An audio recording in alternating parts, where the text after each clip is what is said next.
12वीच्या परीक्षेत कॉपी करणाऱ्या विद्यार्थ्यांसह आता केंद्र प्रमुख आणि पालकांवर कारवाई केली जाईल असा इशारा शालेय शिक्षण मंत्री दादा भुसेंनी दिलाय। ज्या शाळांनी नियमांचं पालन केलं नाही त्यांच्यावरही कारवाई केली जाणार आहे। निर्भीडपणे परीक्षेला सामोरे जा असं आवाहन देखील शिक्षण मंत्र्यांनी केलंय।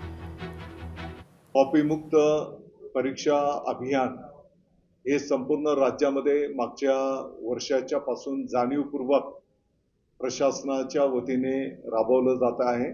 जिथे जिथे परीक्षा केंद्र आहेत त्या ठिकाणी सीसीटीव्ही लावणं, आता ज्यांनी कॉपी केलेली आहे जे जबाबदार असतील, स्थानिक केंद्र प्रमुख असेल त्यांच्यावरही कारवाई केली जाईल।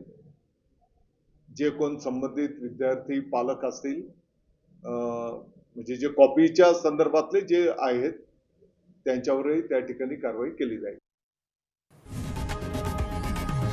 लोकशाही मराठी ऐका, पहा, जागरूक रहा।